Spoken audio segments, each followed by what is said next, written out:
வணக்கம் மகளே.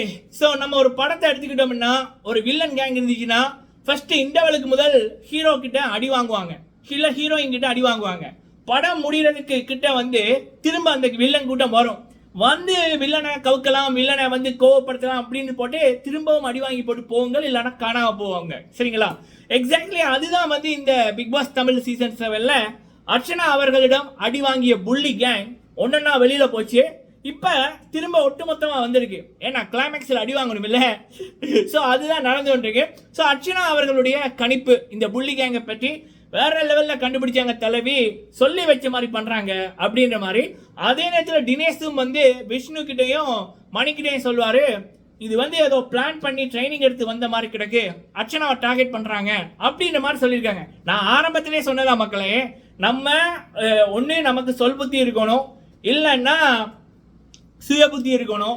ரெண்டும் இல்லை அப்படின்னா நம்ம யாராவது அறிவானவர்கள்ட்ட வந்து அதை பற்றி அட்வைஸ் கேட்கணும். இது ஒரு முட்டாளி இன்னொரு முட்டாள்கிட்ட போய் ட்ரைனிங் எடுத்து கிளாஸ் எடுத்தா என்ன ஆகும், ரிசல்ட் இப்படி தான் ஆகும்.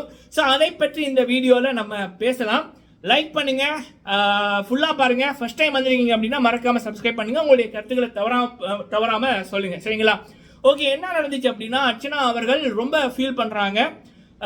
ஏன்னா அவ்வளோ தூரம் வர்றவங்க எல்லாம், அதாவது இப்போ இந்த மாயா கூட ஒரு புள்ளிகாங் கூட்டம் இருந்துச்சு, அதுகள் என்ன பண்ணுமுன்னு எல்லாருக்குமே தெரியும்.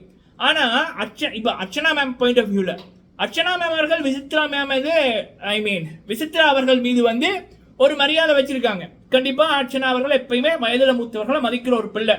ஸோ அப்படி இருக்கக்குள்ள விசித்ரா அவர்கள் சரி இங்கே இருக்கக்குள்ள தான் புரியாமல் மாயாவின் மாயா வலையில் விழுந்து ஏதோ தடுமாறிட்டாங்க.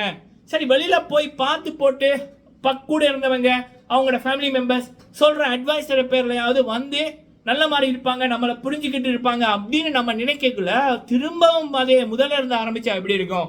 ஸோ அதுதான் அர்ச்சனா அவர்களுடைய ஒரு பெரியதொரு கவலையா இருந்தது. என்ன அப்படின்னா ரெண்டு விடயம், ஒன்று வினிசா, இன்னொன்று வந்து விசித்ரா. இந்த ரெண்டுமே வந்து காசுக்கு விலை போனது, மாயாக்கு அடிமையானது. சரிங்களா? ஸோ அது பார்க்குற நமக்கு தெரியும், விசித்ரா ஆரம்பத்திலேருந்தே இப்படிதான். சரிங்களா? விசித்ராவோட ரியல் இதே நீலாம்பரி தான். அந்த அம்மாவுக்கு தன்னை விட யாராவதுக்கு வெற்றி கிடைத்தாலோ இல்ல மக்கள் பாராட்டினாலோ அந்த அம்மாவை பொறுத்துக்கொள்ள முடியாது. மாயா, பூர்ணிமா, நிக்ஷன், விசித்ரா இந்த நாளும் ஒண்ணுக்கு ஒன்று சலைச்சதில்லை, ஒரே இனம் தான். சரிங்களா? ஸோ அது நமக்கு தெரியும், பட் அர்ச்சனா மேம் அவர்களுக்கு தெரியாது. ஸோ அப்போ விசித்ராவோட நடவடிக்கை என்னன்னா, இது வெளியில போயிட்டு வந்தோம் இப்படி திரும்பவும் இப்படி தப்பா பண்றாங்களே, இப்படி அட்டாக் பண்றாங்களேன்றது அவங்களுக்கு ஒரு கவலை. இன்னொன்று வந்து வினுசா, எனக்கே ஷோக் ஆயிட்டு. சத்தியமா நான் வினுசா எல்லாம் இப்படி விலை போவாங்க, கேவலமா ஒரு அடிமைத்தனம் பண்ணுவாங்கன்னு நம்ம எதிர்பார்க்கல. அப்ப அர்ச்சனா அவர்களுக்கும் அதான் shocked. But what ever mister Bravo அவர்கள் நேத்து அர்ச்சனா அவர்களுக்கு சொன்ன உண்மைகள் மோட்டிவேஷன்லாம் வந்து வேற லெவல். அந்த அதுதான் அவங்களை இப்பவுமே ஒரு நிலையா வச்சிருக்கு. சரிங்களா? இப்ப கூட அவங்க சொல்றாங்க லைவ்ல, ஸோ இவங்க வந்து இப்படி பண்றாங்க, எப்படா ஷோ முடியும் அப்படின்னு இருக்கு, ஃபுல்லா நெகட்டிவிட்டியா இருக்கு அப்படின்னு. அப்ப அதே பாயிண்ட் தான் இங்கால இருக்கிற மணி, விஷ்ணு, தினேஷ் அவங்களும் சொல்றாங்க.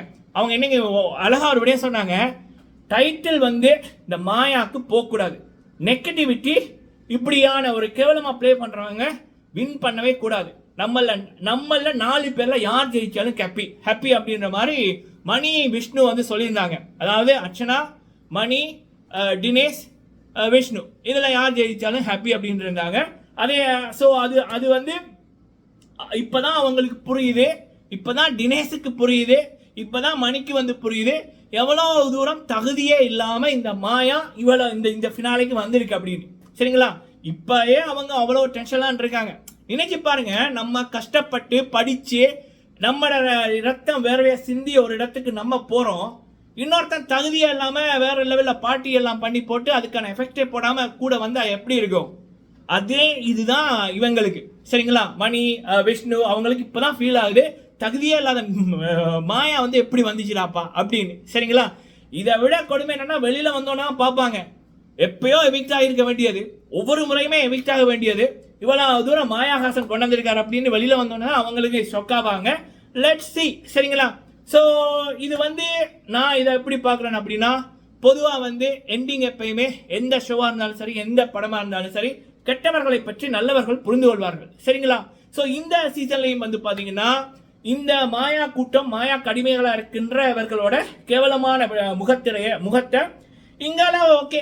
இப்போ அர்ச்சனா அவர்கள் சொர்க்க தங்கம், அப்புறம் அதுக்கப்புறம் யாருப்பா அப்படின்னு பார்த்தா இந்த 3 பேரையும் நம்ம சொல்லலாம். ஸோ அவங்களுக்கு இவங்களை பற்றிய உண்மை புரிஞ்சது வந்து ஹாப்பி.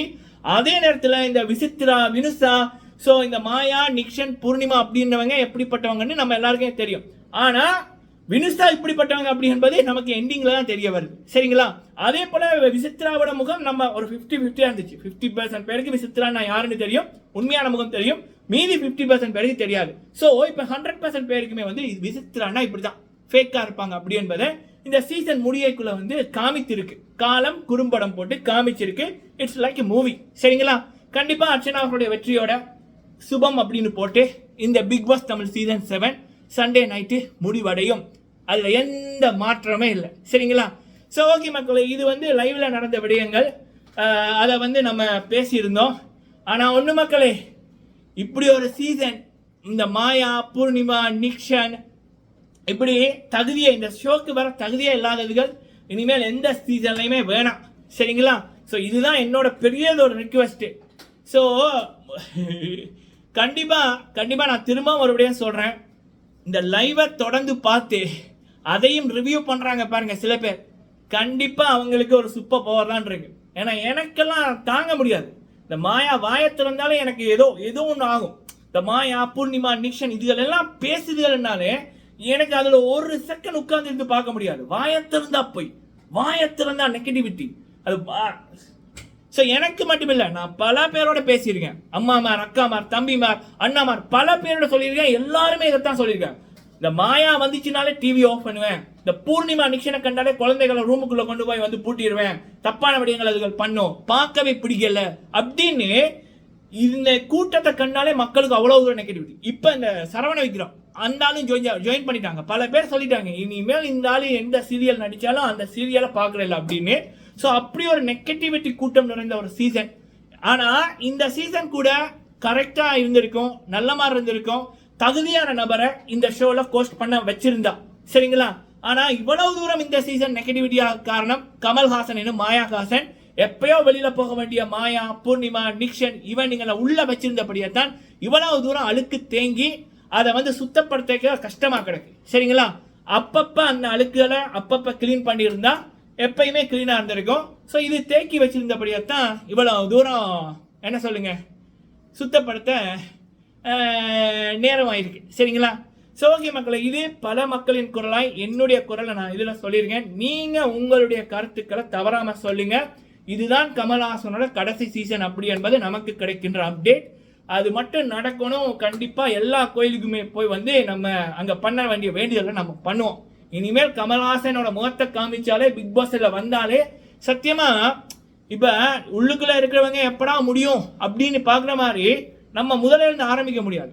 கமல்ஹாசன் இனிமேல் இந்த பிக் பாஸ் கோர்ஸ் பண்ணாலும் நமக்கு வந்து அந்த ஒரு நெகட்டிவிட்டி வந்தோடனே இருக்கும். கமலோட முகத்தை பார்த்தாலே அது நமக்கு அந்த ஒரு பாசிட்டிவிட்டி வராது. கண்டிப்பா அவர் பண்ண வேலை அப்படி. பிரதீப்புக்கு பண்ண பாவம் கண்டிப்பா அது 7 தலைமுறையும் தொடரும். சரிங்களா? அதுல எந்த மாற்றமே இல்லை. I believe in God. கடவுள் இருக்காரு. சரிங்களா? ஸோ ஓகே மக்களை, நீங்க உங்களோட கருத்தை சொல்லுங்க. வீடியோ பிடிச்சா லைக் பண்ணுங்க. மறக்காம ஹாஸ்டல்ல போய் அர்ச்சனா அவர்களுக்கு ஓட் போடுங்க. அதே நேரத்தில் உங்களுடைய வீட்டில் இருக்கிற ஃபோன் எல்லாத்தையும் யூஸ் பண்ணி ஒரு 10 மிஸ் கால் ஒரு நாளைக்கு வந்து போடுங்க. இன்று 12 மணியோட ஓட்டிங் முடியுது. ஸோ நன்றி.